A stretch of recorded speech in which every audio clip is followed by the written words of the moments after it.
in the development of the indicators to measure the contribution of culture to peace building, a task that we started first in the expert meeting that was organized in June last year. And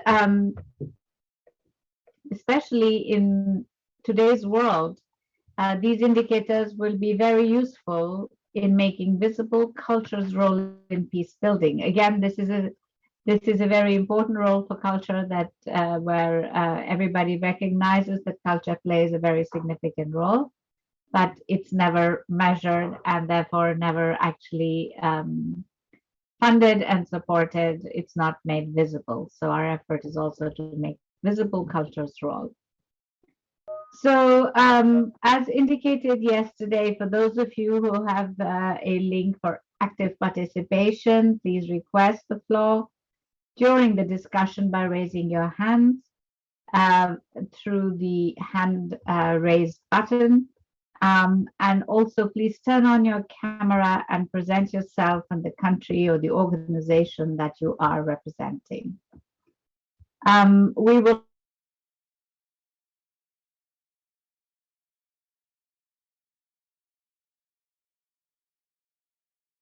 so that the first round of discussion would happen with those who have the hand raised button facility. Those are the people who are part of the implementation teams directly involved with the implementation.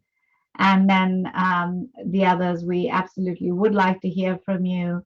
And we hope that today we have allocated some blocks of time for discussion, and we really hope to be able to have adequate time for discussion during those periods. We have also today a bit more of an interactive opportunity that we will soon share with you, to be able to provide written inputs online, to be able to gather your ideas and viewpoints during this meeting, because that's very important to us. I also want to recall that we have interpretation, simultaneous interpretation in English and French, and I really want to thank the interpreters for their work yesterday. That was really critical in getting us through the very important and valuable contributions that each of the teams was making, and it was a lot of material yesterday, and I want to thank them again for their participation today. All right, so now we will begin with our first presentation, where we will go first to the UNESCO Institute of Statistics, to the UIS in Montreal, in Canada, and Jose Pessoa, who's the head of Science, Culture, and Communication and Statistics at UIS, and Lydia Delamo will talk about SDG 11.4.1, which is indicator 1 on our the Culture 2030 indicators, to talk about expenditure on heritage. Over to you, Jose and Lydia. Thank you. Thank you. Good morning, everybody. Good morning, good afternoon, and good evening. I will do the presentation, but Jose Pessoa is there as well. So I will share my screen. So do you see it correctly? Not yet, but we will. Yes, not yet. Now we do. Yes, excellent. So the purpose of my presentation is to describe the result and lesson learned in the monitoring of the indicator 11.4.1, and I think it's also really useful for the pilot exercise that took place. I will also mention the challenges faced by the countries in collecting such data, and I think it mirrors the discussion of yesterday, or the country experience faces to collect cultural statistics, and more specifically in this case, the indicator 11.4.1, which is, as you know, the only indicator on culture in the 2030 agenda, which is a total expenditure per capita spent on preservation, protection, and conservation of culture and natural heritage. It's important that it covers both the public funding, but also the private. And so it's looking at the partnership for national authorities, but also with civil organization and the private sector to look at the direct impact on safeguarding heritage and in making citizen human settlement more sustainable. It's an indicator for the target 11.4.1. 11.4, strengthen efforts to protect and safeguard the world culture and natural heritage. As Jyoti mentioned, is the first indicator of the suite of the 2030 culture indicator. In fact, to start, I would like to provide some clarification in the process of this global monitoring of the SDG 11.4.1. In fact, it's a formal process that is taking place within the UN system. US is a custodian agency for international monitoring of several SDG indicators, including the indicator 4, which is about education, and also 9.5, which is about R&D, expenditure and human resources. We are in charge of the monitoring of the target 11.4. We are using a survey of expenditure on cultural and natural heritage to collect this data for this monitoring. As part of this process, US submit the data to UN Statistical Division to feed the official SDG database and the UN Secretary General SDG reports. All this information is available in this link here, so you will have access to the presentation, where you have access to the metadata, which is describing all the methodology for all indicators. You have also the database, so the results.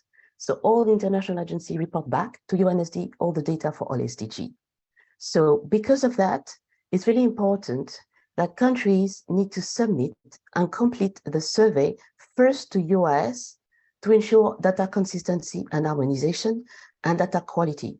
Because for each SDG indicator, there is they follow standards. In the case of 11.4.1, you have the standard for International Monetary Fund on public expenditure. We discussed yesterday also, there is a 2009 framework for cultural statistics for the definition. So you have all the information that you need in order to compile and collect this indicator. So what are the lessons learned to date? We launched the first survey in 2020. So after 3 iterations, we have a response rate increased by 100% from 2020 to 22. We have now data for around 60 countries. It's important to know that it was a learning process, both for US and for countries, because for most countries, it was the first time they collect the information. So not only we have more countries responding to the survey, but also the coverage of the indicator is better. In fact, most of the country, the first time we contacted us, they mentioned that they haven't started the process, they will do it. And they needed to build the knowledge and they needed to build the process to have this information. So we could see that countries are learning, countries are increasing, and that are giving us more data. It's important to know that we work at national level and not a city level like the 2030 indicator. As part of this process, it's important to know that thanks to the implementation of the 2030 pilot implementation, we got a better coverage. For example, Bosnia-Herzegovina, we had data before, but thanks to this process, we have a better coverage. And also we received first time some data from Serbia. They were not perfect and complete, but it was an interesting first start. US database include data for 10 of the 13 pilot countries. It's important to know that, for example, data for Croatia was submitted but not published as required by the country due to reliability issues. So for the country, they considered that the quality of the data were not good enough to be able to publish them. Vietnam submitted data to the 2030 pilot, but not to US. But in this case, it's really important that these data are submitted first to US for validation to be considered to the SDG Global Monitoring and Inclusion in the UN SDG database. One of the lessons learned, and also it was mentioned yesterday, is you have a better coverage of public expenditure compared to private expenditure. So it's part of the challenge in collecting data in 11.1.1. I think it was already mentioned yesterday, for example, from Philippines, that they didn't have the information on natural heritage data. As I said, it's a learning process. At the beginning, most of the respondents were more toward the Ministry of Culture. Now there's more collaboration among the different institutions. So one of the main challenges for countries was no data on private expenditure. When we undertook the first metadata to collect this information, there is 30% of countries were saying they have some data on private expenditure. Is due to the complexity of this data, because we have data at national level. Countries who have data at national level, for example, Portugal mentioned, because they have good and strong national accounts. It's the same for Mexico. It means that normally we ask countries to base the response on current data, but for private expenditure, usually countries carry out dedicated survey, or they have dedicated survey related to heritage, for example. It was the case for Mexico, Portugal, where they have different surveys that other countries do not have. And private expenditure also cover official development aid. And in this case, we have more data for developing countries. So, sorry, it went fast too quickly.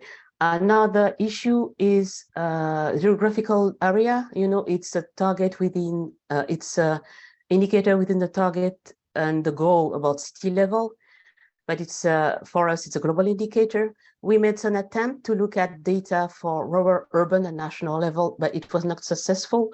So in this case, the 2030 pilot is more pertinent to look at the city level. And so also the statistics are not detailed enough, and countries have difficulties to get data for municipal level. There's also a lack of disaggregation of the classification of function of government, and I will go back to that. So one of the characteristics of collecting this data is multiple stakeholders data producers. And I think it's one of the positive outcomes of the 2030 indicator initiative is to put all stakeholders together to work together. It's important in this case to include the National Statistical Office, because they usually is the SDG focal point who coordinated the work and monitoring of the indicator at national level. But for SDG 11.4.1, we also have Ministry of Culture or Finance or Natural Resources or equivalent. And we have a single case of tourism, but also we have National Agency for Protection Heritage and other specialized agencies.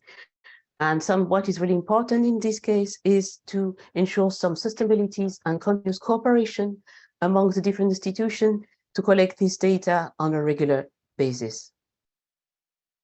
So one of the challenges in this case, as I mentioned, there's multiple data stakeholders, so there's importance to have a consolidation of multiple sources. So that's why usually the National Statistical Office is a focal point, or we have an organization within the country who consolidate all the information and send back to us the information. There's also a need to have a national adaptation of international classification. As I mentioned, we need a further disaggregation of COFOG to identify the portion related to expenditure on cultural natural heritage only. Some countries have a further disaggregation at national level, it's easiest.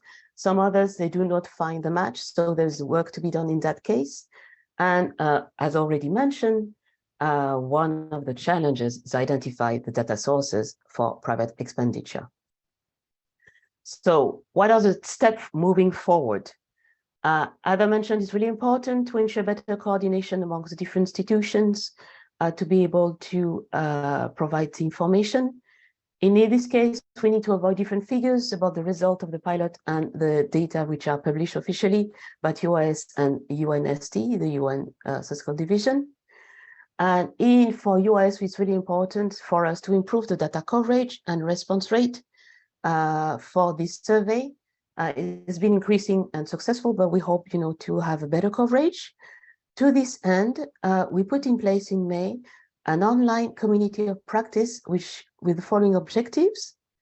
to create a space to communicate and discuss on the SDG indicator 11.1, to share best practices on data gathering on this indicator, and improve communication among countries on this indicator. So the outcome of this exercise, we hope, to create a stakeholders network to support the SDG indicator 11.1, to have another tool to support a country's capacity to produce the SDG indicator 11.4.1, to increase awareness of the methodological challenge that countries have to overcome to collect this indicator, increase the exchange of best practices among countries. After we undertook the first data collection in 2020, we had a meeting with all the responding countries, and one of the first requests by countries is that they need, in fact, to have a platform to discuss with each other and share the best practice and to learn from each other. We started that informally and to put some countries together, and but this is the official platform now. And of course, ultimately, in our case, the objective is to improve the response rate to the US survey on expenditure on cultural natural heritage. And US is really happy and continue to provide support to this 2030 pilot exercise. Thank you so much. Thank you. Thank you very much, Lydia. I think this is extremely useful to hear what you've said. Has any pressing questions on this? Otherwise, we'll take up more detailed discussion when we have the open time for discussion. But any immediate questions that anybody may have? Yes, please go ahead. Romania? Yes, very shortly, in what concerns, I'm Cristina Cotenescu from the Ministry of Culture. In what concerns the community of practice, in order to share the knowledge on how we gather data on 11.4.1, I was not personally aware of that. We participated in the 2 or 3 seminars organized by UIS, and I wanted to link the platform. How can we get closer to this type of information? Because I think it would be a good idea to gather the stakeholders in Romania around the table, the persons from the National Institute of Statistics, our colleagues from the National Institute of Cultural Research and Training, and to move a little bit the way we gather data for this indicator, because indeed it poses problems for us as well. Thank you. Thank you very much. Naima Burgu? Please go ahead. Can you hear me? Yes. Yes. Okay. Again, I wanted to say how I think it was critical to have UIS along our side for implementing this pilot phase, and to thank media and all the team that been supporting all the national and local partners. And that's something that was very useful and critical to move forward to promote this set of indicators.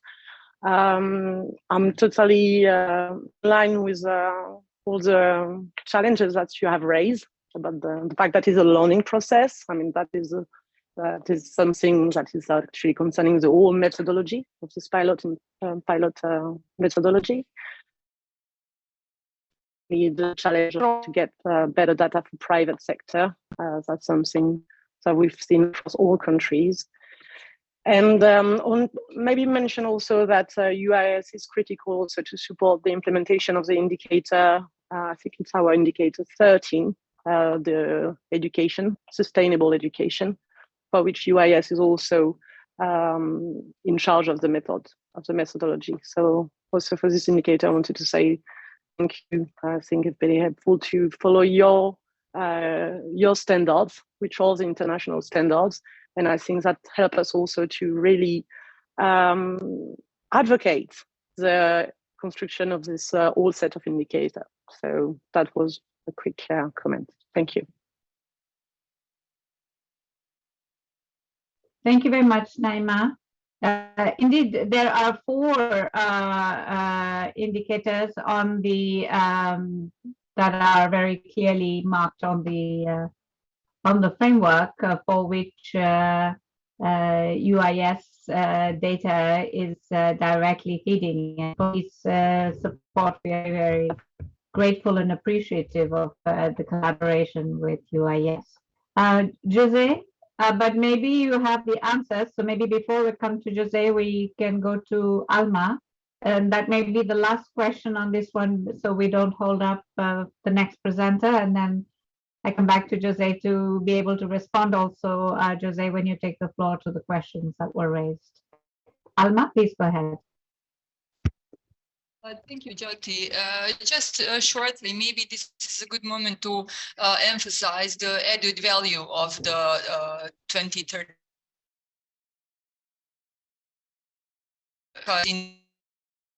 mentioned by a colleague from URS, Bosnia and Serbia have managed to calculate data for this indicator, particularly because of the implementation of the indicator set.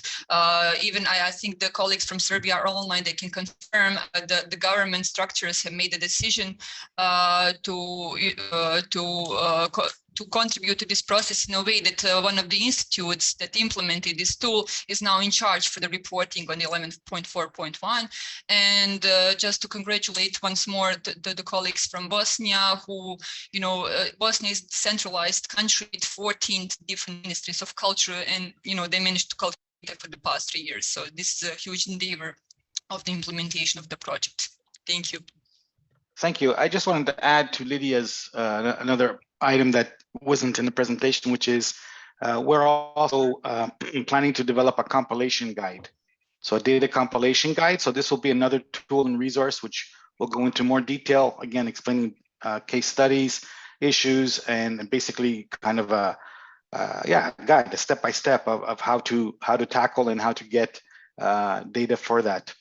I wanted to mention that. I think with Romania's question, we sent out, right, Lydia, you can rate, we sent out a recent invitation to all member states via some formal channels to invite them to join. We can certainly double check Romania to whom that was sent out, and we can contact our colleague there if she hasn't been part of that or was contacted in that case. And I guess to Naima, thank you very much for that, and as well as for the comments about Serbia and Bosnia. Certainly the collaboration has made a big effort there in terms of, again, realizing some real data that's been submitted to New York as part of the current database, as well as, this is important first steps.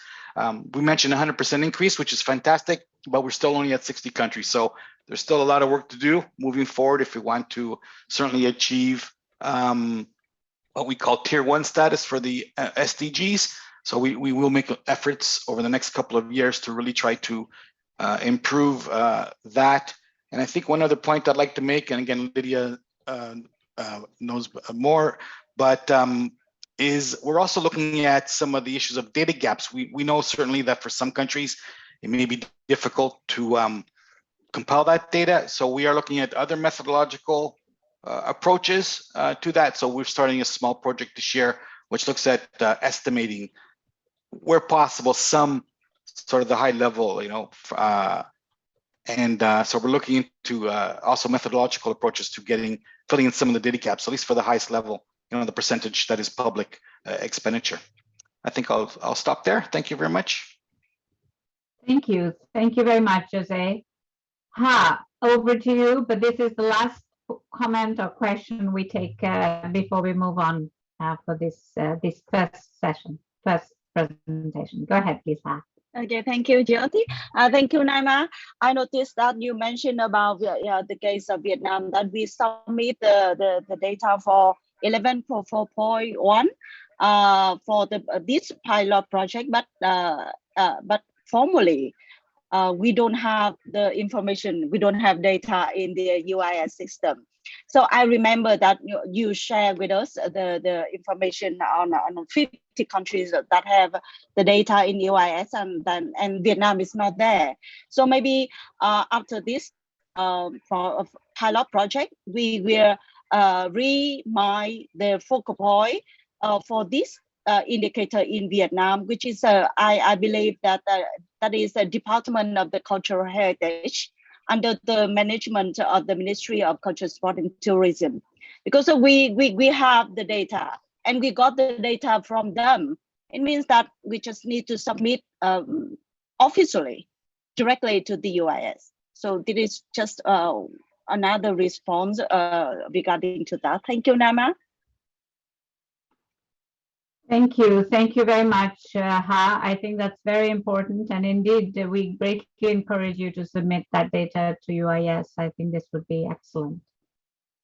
There was one last hand I saw. I think it's someone has taken it down. I don't see it now. I didn't note the name. Okay. Well, let's move to the next presentation, and then we will come back and we can, of course, discuss further on this. This is, you know, it's a critical piece of our the indicator suite, and so and a complex piece because it's not easy to calculate the expenditure on heritage. So we really do appreciate very much if there are questions. Please do bring them up. I think this is a good moment to discuss them.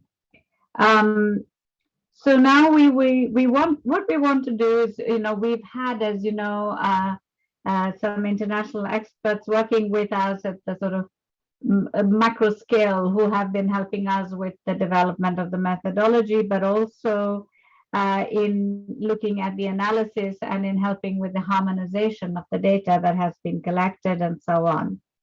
So we would like to hear now from two of these experts who have been working with us on their analysis of the sort of global analysis of the results of the pilot implementation. So first we would like to hear from Simon Ellis and then from Naima Burgo. And we're very grateful for the intellectual direction and rigor that that all of our international experts have brought to this, in addition, of course, to the regional experts and the implementation teams.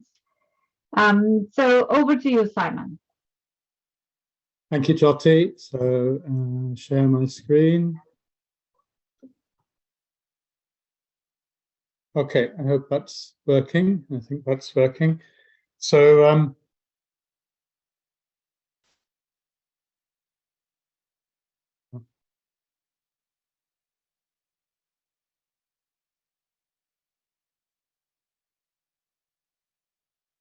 So I want to, it's kind of an impossible task to go through all of this. And it's been an amazing amount of extremely rich data set that, and a huge amount of work that all the countries have put into all of this. So naturally, it is not easy to interpret results, especially in 15 minutes. What I'm going to do is I'm going to try and pick out one indicator from each dimension. I'm going to, although you'll see it as a kind of comparison exercise, it's not. The idea is simply to look at different dimensions of how the data could be interpreted and to look at some of the issues. Now, each indicator is picked out to highlight a different kind of issue. I've concentrated on the indicators which really reflect the kind of things that I'm working on and my interests, and which therefore I have more experience of, in interpreting as well. So let's go. So I also want to link the sense of up to the global as well. So in that sense as well, I'm going around from the little bits of precision on the indicators right up to the global level. So dimension 1, heritage. I'm going to focus above all on libraries and on indicator 4 on facilities. And it links through to the heritage goal, as we've seen. But in terms of libraries, definitely associated with 4.6 on literacy, and then also on 16.10, which is access to public information. I should say that 16.10 is another indicator which the monitoring is led by UNESCO. So in terms of facilities, we have a number of facilities that we have included in Culture 2030. We can't say that they're exhaustive, and as we'll see, there are definitional issues that are associated pretty much with all of them. I just at this stage pick out the last one on traditional spaces. So for traditional spaces, what's coming out from the data here is that they are usually open spaces which are next to or associated with often religious buildings. That's not to say that the open space is used for religious activities all the time. For example, in all European countries, you have the piazzas, the place in front of a church or something, and that can be a traditional market. It can be just a meeting place. It can be for cafes. But so again, and that works in different countries too. So it also works in Morocco and I would say in Vietnam. Also here, I think all this sense of relationship between the different facilities ties into the Mondia Court, which in their declaration also emphasize the education and social role of cultural facilities and the synergies between them in that respect. So here we go, for libraries, I don't know whether you're seeing that. Let me get rid of that. For libraries, I picked on 3 indicators, if you like, and more precisely. The first one is the percentage of facilities that libraries make up. So there's an issue here immediately in interpretation. As I've said already, firstly, there are numerous different facilities that we include, and therefore we can't say that as a percentage of all facilities, that total number of facilities is real, as it were. Secondly, so that's the grey. And the blue here then is in relation to the population. So what that says is the number of people per library. So we take the population, we divide it by the number of libraries. And then the third one, and in that case, of course, what we don't take into account is the size of the library or its location or the number of books. It can be a big library with not so many books. It can be a small library, which is absolutely full of books. And so in relation to the population, maybe the number of books is more important than the number of libraries. And then in red, we have indicator 10, which is the distribution, the standard deviation of libraries in relation to the administrative units and the population.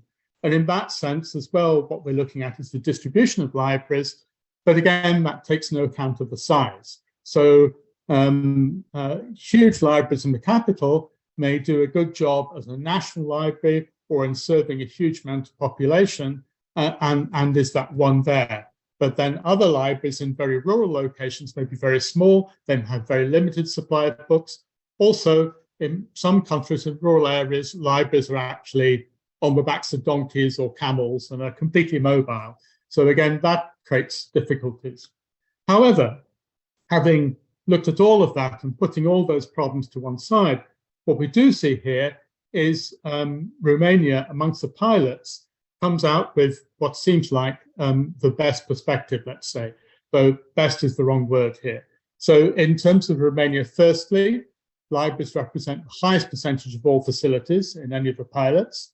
Secondly, it has the smallest population per library. So it's not each library doesn't seem to be, on average, shared amongst a huge population.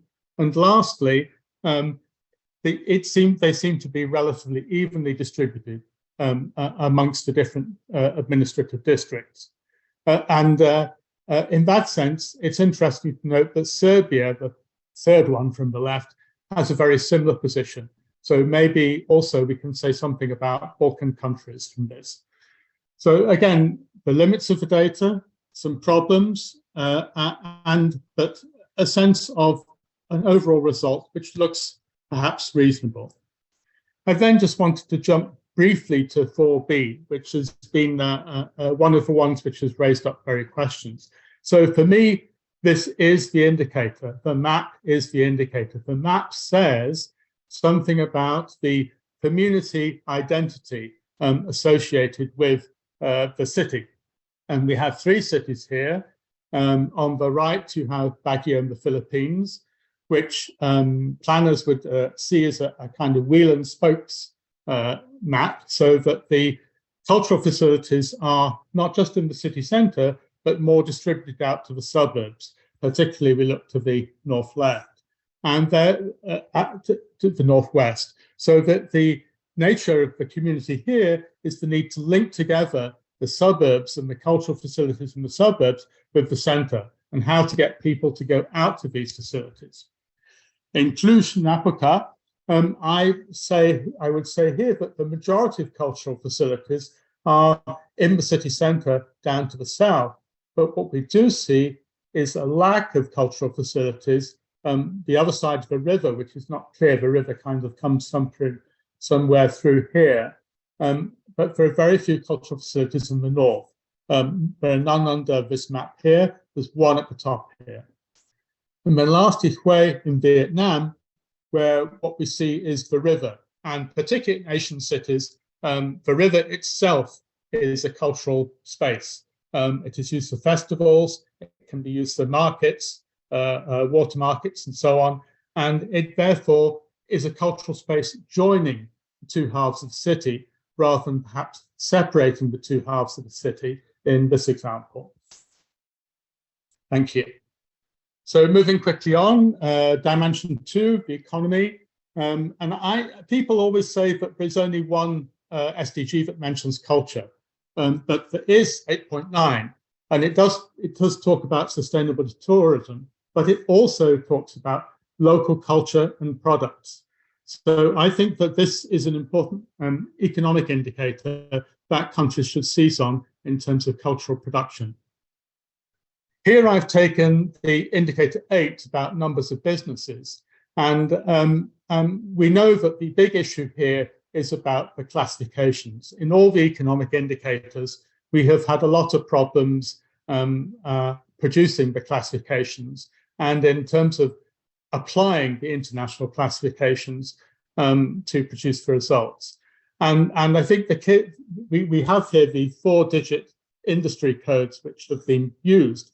And all one can say is that throughout we have tried to use the international classifications because although there are problems, they are precisely defined. So at the very least, we do know what is included and what is excluded and exactly how those functions are defined. So for example, here, we know that some of the big issues are around some of the retail codes, which cover a wide variety of goods and not just cultural products, similar with wholesale. We know that architectural code also includes engineering. So engineering is not seen as a cultural or creative job or sector. However, it does include a certain amount of design.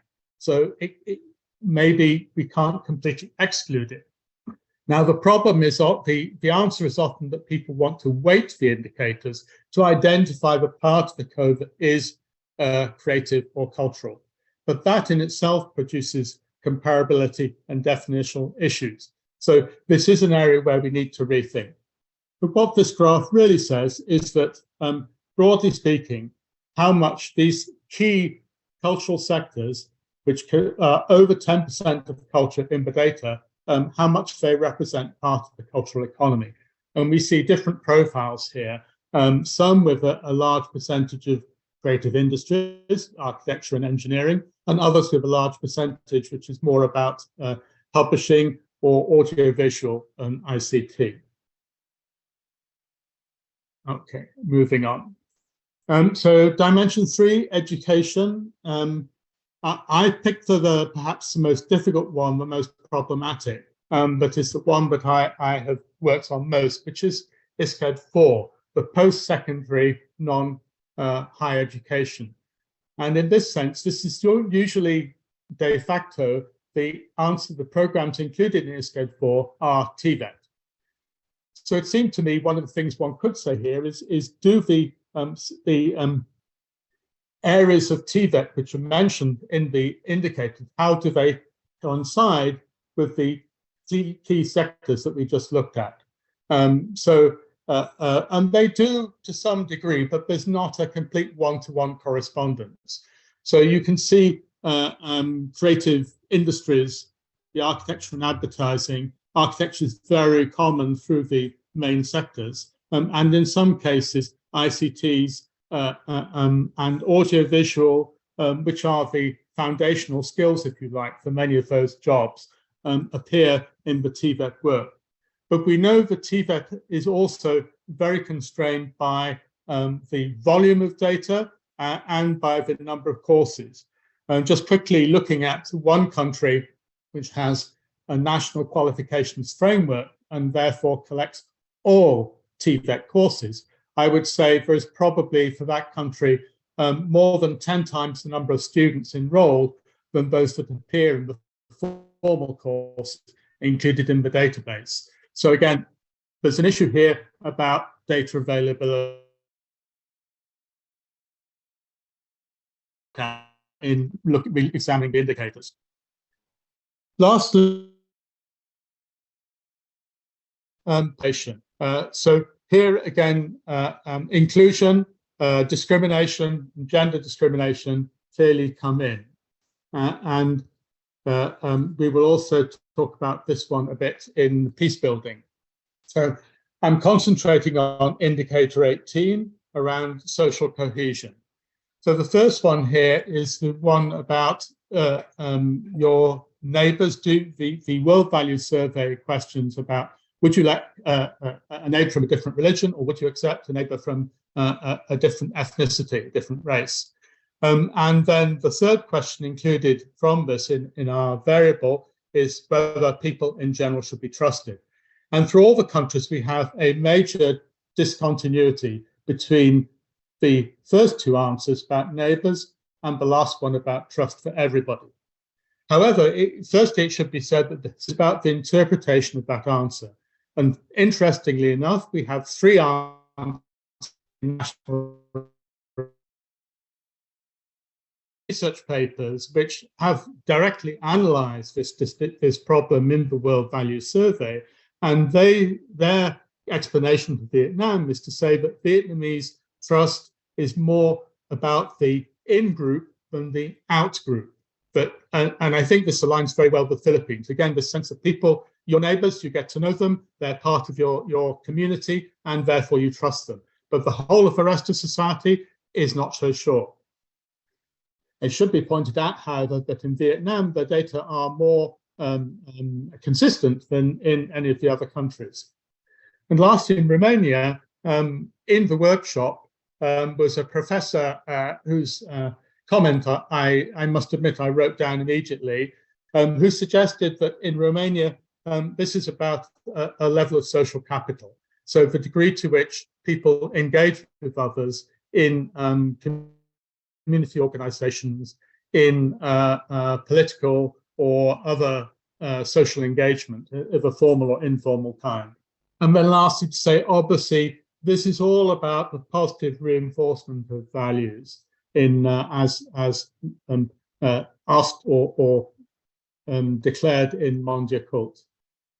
Then my final point here, the second half of indicator 18 is about gender.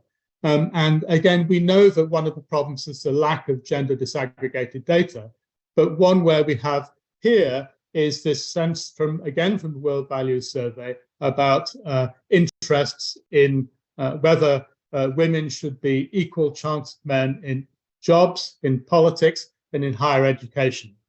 And just the higher education is the yellow column. And just to look at that, I then took the higher education enrollment in culture, and I looked at what is known as the gender parity ratio.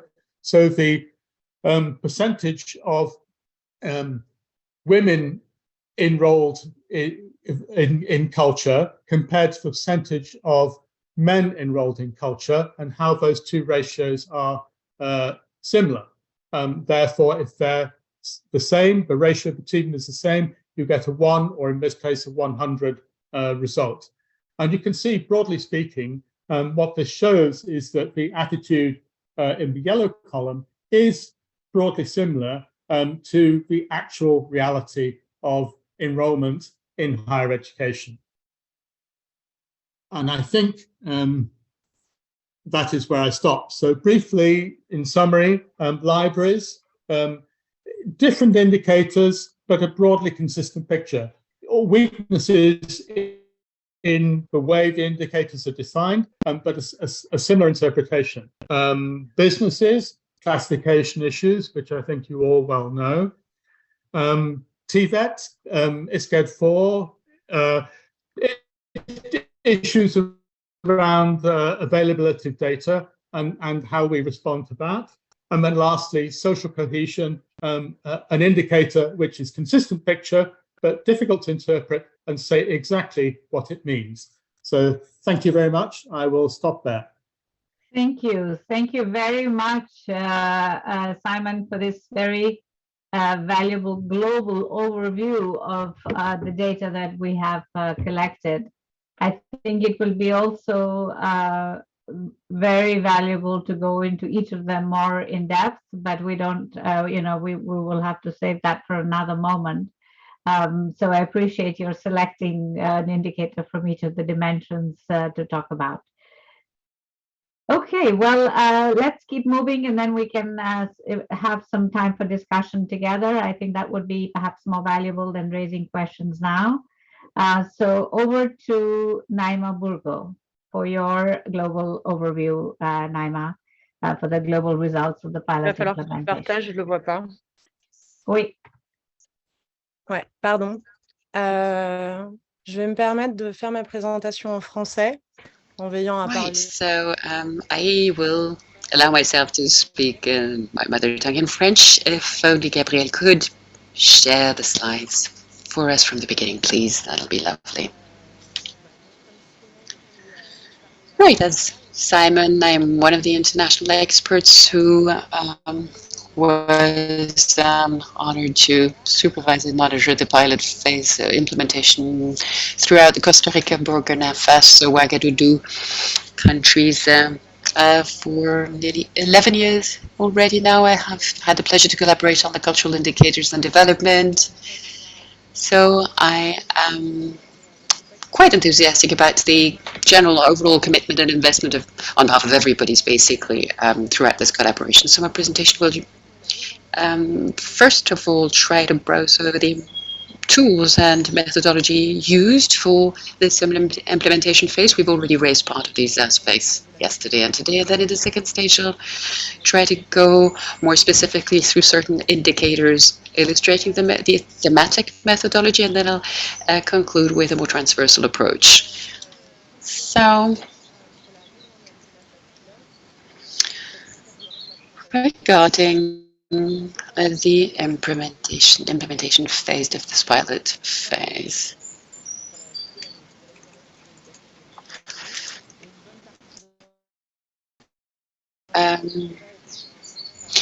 A great part of these indicators were taken into account by the UNESCO team, but the question of this methodology's opportunity is really here to try and gather some key stakeholders and actors, whether they are actually statistic holders or decision makers in public policy. I think no later than yesterday we had a very clear illustration of this concept with the photographs of local and national teams appearing on the screen to see how that was a great articulation and collaboration federated basically by this initiative, and whereby everybody felt dynamized, basically motivated in the pursuit of these cultural data, which are too often disseminated qualitatively as well as quantitatively. And I believe this methodology really enables us to identify the levers that could be played with and activated in order to improve the data collection and creating bridges in terms of communication as well as in terms of better targeting and clearly identifying when cultural strategies already exist or where they are still lacking, as well as decide to list the fields, cultural fields where priorities should be established depending on the context.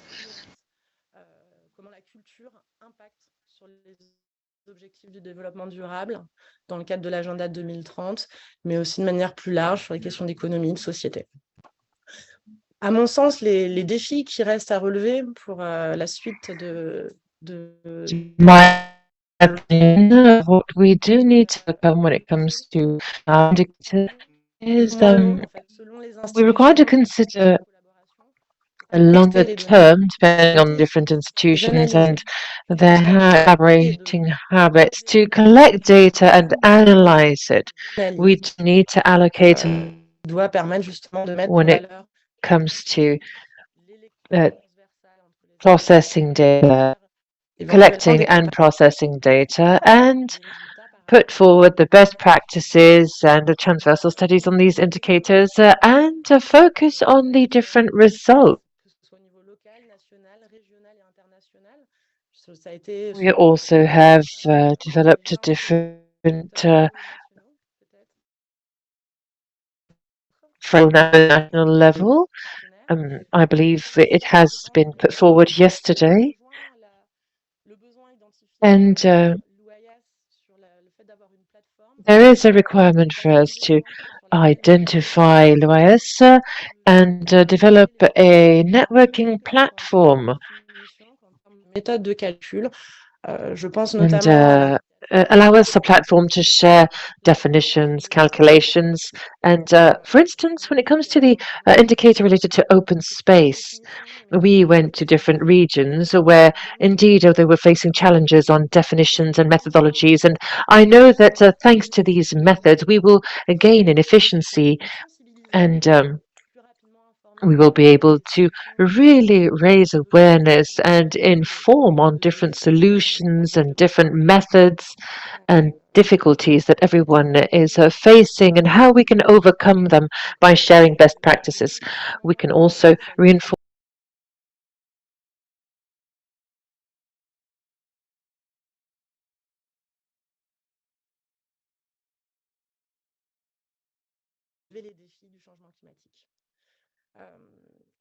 to support this demand.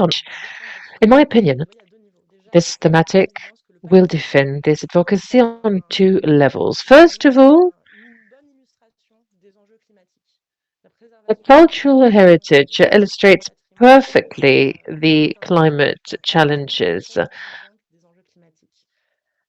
Any heritage is important. With the first indicator, we can put forward with indicator 1 and 2, we underline the public authorities' engagement and commitment.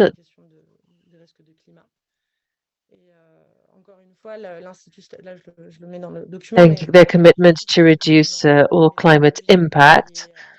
There is a complete methodology that we are following that is internationally renowned and that allows us to really defend the project. Indicator 2 and 3 are qualitative indicators, but offer us an important point of view in order to better understand and apprehend the different tasks and activities.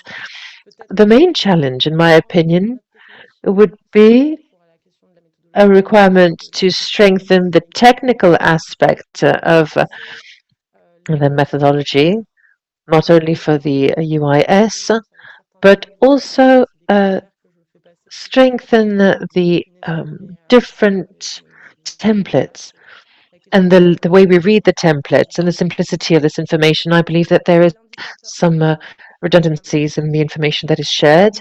And when it comes to indicator 3, when it comes to managing risks, I understand that there are different opinions depending on the city or the country that is sharing opinions. There are a lot of examples of best practices here, but when we speak of when we compare on an international level, I think it would be very interesting to better share our best practices, because I saw it with Colombia and Costa Rica.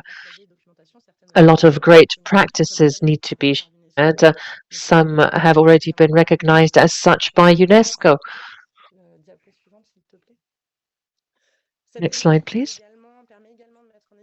Looking at this I put forward pour l'accès à la culture pour tous.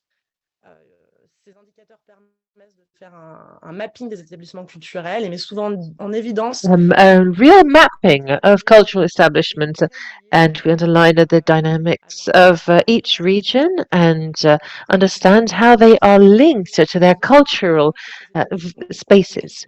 It helps us raise awareness on the different opportunities provided. Opportunities for cohesion and well-being. It also helps us support all initiatives related to culture to meet the objectives of the 2030 agenda. The urban dimension is strongly supported here. Looking at the challenges, indeed, there is a redundancy with the indicator number 4 related to the number of infrastructures and the indicator number 20 that gathers the population.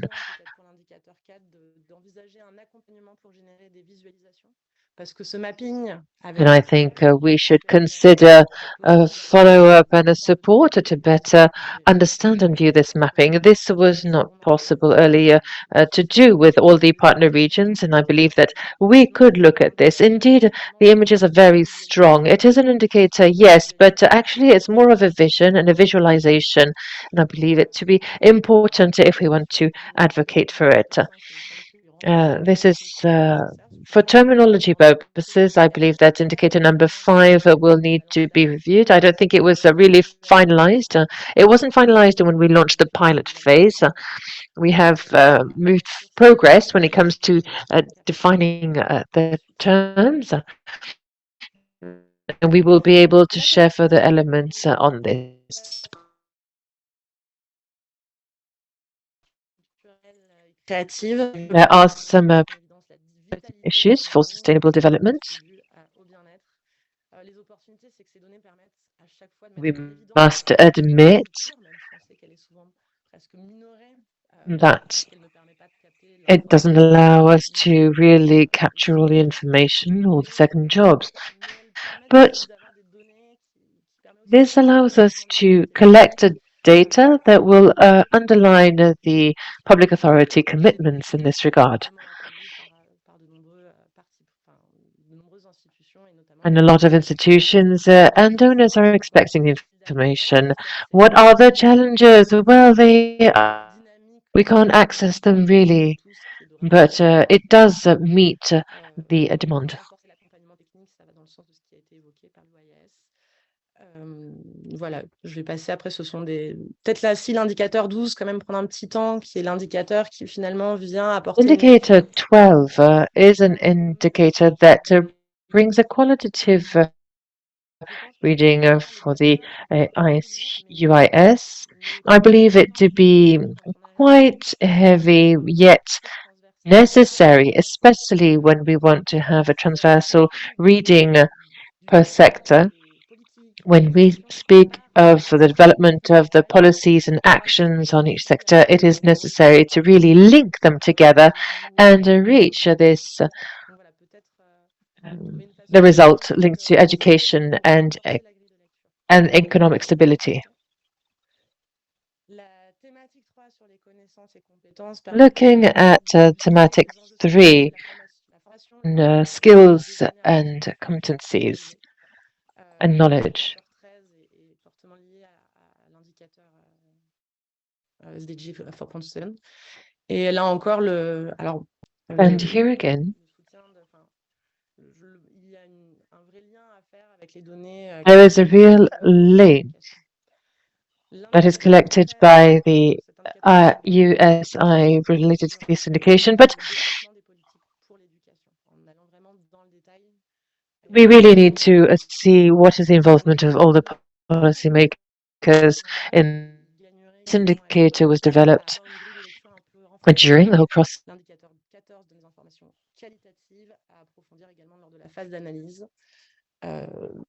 Donc, pareil, je ne dis pas de bêtises, l'indicateur 14, c'est la grille de qualitative qui mériterait également être... And the indicator number 14 is a better view. When we speak of multilingualism on indicator number 15, we found it quite obsolete and does not provide us sufficient analysis on the global aspect. We speak of diversity and cultural diversity, and this is supported by the utilization of different languages. Indicator number 16. Apologies, number 17 is important, and to me it offers a real point of view for all companies and enterprises and could be linked to all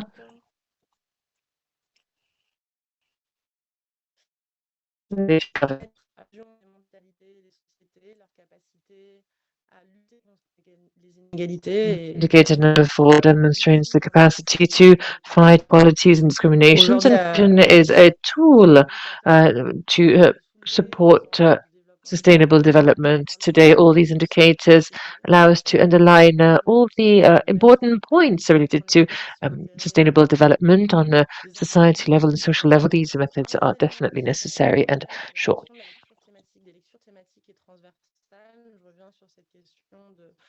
De manque de temps, je pense, dans le... Along with the others in developing a cultural profile as the analysis of the data that has been collected. So the idea is that as the outcome of the results of the data that is collected for each city and each country, a profile is developed that reflects the status, or you might say that that's really a kind of a summary that captures in a nutshell where the country and the city are and what their strengths are, what their weaknesses are.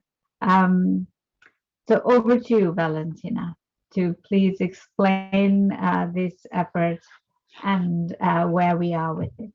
Thank you. Thank you so much, Jyoti, and thanks a lot for hosting me and giving me the opportunity to join this super ambitious and interesting project with so many interesting people around. So let me start by recapping a bit what this framework meant up to now to people, and what is the role of the cultural profiles, and now we are designing them. So first of all, so can you see the slides properly? Yeah, okay. Yes. So as we have seen already in the previous presentations, so this framework is given us the opportunity to collect, in some cases even for the first time, very interesting data in several aspects. So we have seen a recap in the presentation video that we saw yesterday together. So data on the economy, data on the use of public spaces for culture, or even the gender inclusive, let's say, character of cultural employment in some countries whenever gender segregated data were available. But still, and this is like the main question that we are trying to address by writing the reports, but also the cultural profile, how to make sense of all this rich set of data that we are collecting through this pilot, the implementation phase of this project. So let me go a step back just to remind ourselves what are the main objectives, which have been recalled actually already during this 2 days workshop of this project. So first of all, of course, the main objective is to make culture's contribution to sustainable development visible, but also to make sure all this information, all this data collected, all this evidence is used in the end to suggest policy action to improve such contribution, which basically means to identify the right actions to be taken to improve the evidence available, or also to improve the contribution of culture to sustainable development itself. Considering how this framework has been designed and has been conceptualized as regards the first objective, this means that basically what we are doing right now is to collect a mix of hard and soft evidence that shows how culture already contributes to a sustainable and inclusive society and economy, which data through data such as the contribution of culture to the economy, but also the capacity of countries and cities to put in place a well-distributed and diverse offer of cultural infrastructure. But it also means measuring to which extent countries and cities are setting up the legal and policy frameworks that enable culture to contribute even further to sustainable development. And through this fourth thematic dimension, this is basically in a nutshell what we are trying to capture. As regards the second objective, ultimately, all this data should basically help us understand and learn what countries and cities are good at. And indeed, some comments along these lines have been made by the experts yesterday, identify gaps and areas of improvement, and in the end, recommend policy actions. The cultural profile basically reflects in a summarized way all this wealth of content and data. So it's basically conceived as a snapshot of the accomplishments of countries and cities in designing, implementing, and achieving the sustainable development through culture and considerations based on the more in-depth European and national reports.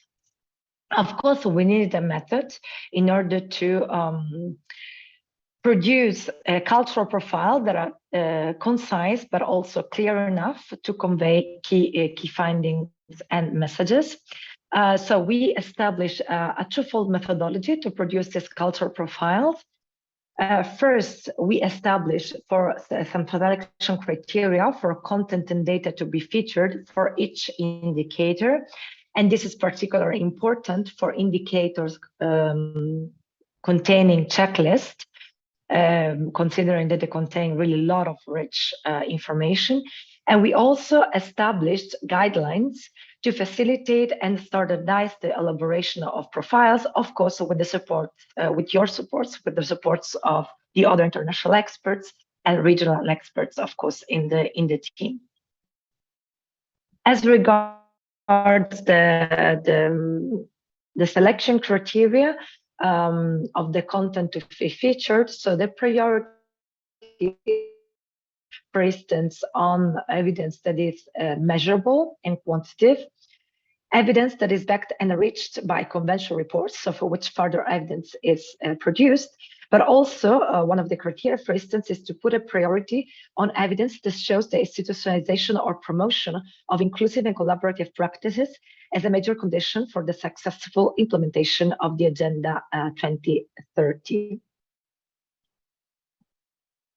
And this is an example of guidelines that have been developed and shared with the expert to start filling in the first cultural profiles as a way to define the final shape that they will take.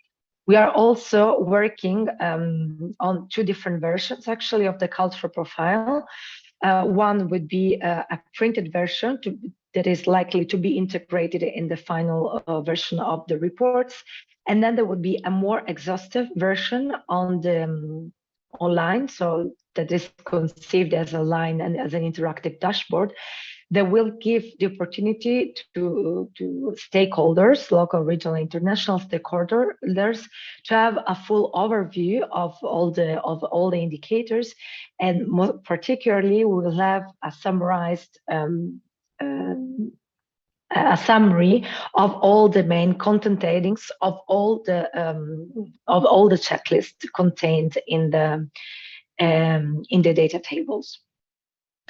This is an example of a cultural profile that is being a work in progress, basically, that is being developed right now. So this is an example of what we have produced up to now for Philippines, and just to make you understand, for instance, how we are selecting content, especially for the checklist. For instance, the content that you see here, the highlights for the sustainable management of heritage, so indicator 2, the two criteria that have been applied here to select this content is that the evidence should be measurable. So in this case, for instance, we have featured a number of heritage sites that have been recognized by the National Historical Commission of the Philippines. And also we have put we have inserted a second highlight showing the participation and involvement of the civil society in the mapping of cultural heritage sites that then have been put under national protection. Here to conclude some learning points out of this first round of implementation and analysis that is fitting the cultural profiles themselves. First of all, one first reflection refers to the fact that data tables and reports need to be fully aligned. So sometimes, I mean, what appears from the analysis of data tables and reports is actually the information that is gathered there is not necessarily complementary, and this creates some challenges in terms of content to be summarized for the cultural profiles, while ideally the data tables should contain, especially for the checklist, an overview of the same content that then is reported and analyzed in further details in the full reports. For sure, the evidence from the conventional reports could be better used to make the case for culture. Sometimes the impression is that much information, extremely interesting information, is kind of lost in the main reports. It is not reflected in the data tables and reports.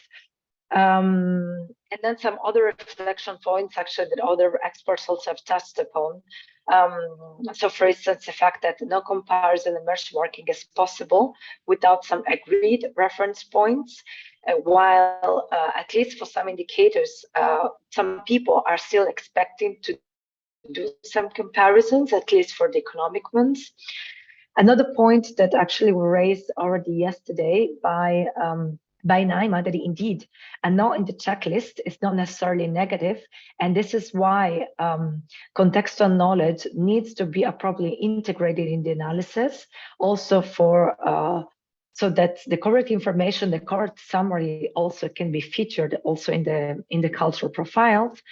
And another point that for me was very important is that many policy relevant and complex topics, such as participatory processes, I just mentioned in this process of data collection, but more fine-grained data would help to better assess countries and cities on some of these topics.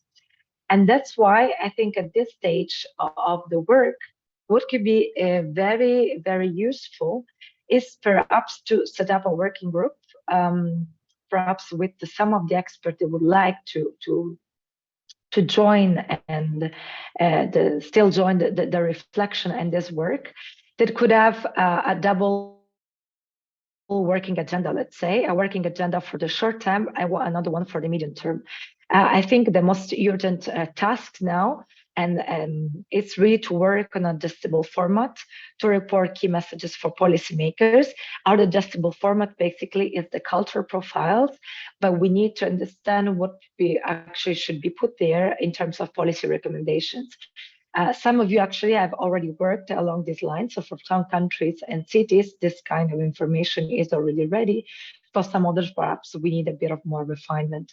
And a medium-term working agenda, even more ambitious, could include the development of guidelines for the right compilation of data tables and reports to make sure they are fully complementary and the right content from the commercial reports is also used and featured. Develop a common methodology for the identification of strengths, gaps, and policy recommendations. This goes very much along the lines of what NIMA was saying. So perhaps develop some guiding analytical questions that tries to cross the information that is already available through the different 4 thematic dimensions. And then this, of course, requires a lot of effort and also resources, human and financial resources. But what could be very interesting, perhaps for each round of implementation of this framework, to identify 1-2 indicators or topics to be explored even more in depth, perhaps with additional data collection. For instance, one of the reflections that I was making is that what could be very interesting for as regards the indicator on participatory processes is to better understand to which extent that these processes that are highlighted in the data tables and in the reports are really participatory. What do I mean by really participatory? Is that actually in the literature, we can find very different degrees of participations of stakeholders. It goes from the simple information of stakeholders to the in-depth involvement of stakeholders in terms of co-decision and implication in decision making. So perhaps with some more in-depth analysis and data gathering from each of the countries that will participate in this in the implementation of this framework, we can even say more about the extent to which these processes that are listed at the moment are participatory. So if they imply simple information, informative behavior towards stakeholders, if the stakeholders are actually involved in the decision-making processes. And perhaps this working group could also try to identify and select those indicators or checklist items for which international benchmarking and comparison is suitable and possible. And then together we could develop a work plan for the development of this benchmarks. Thank you so much for your kind attention.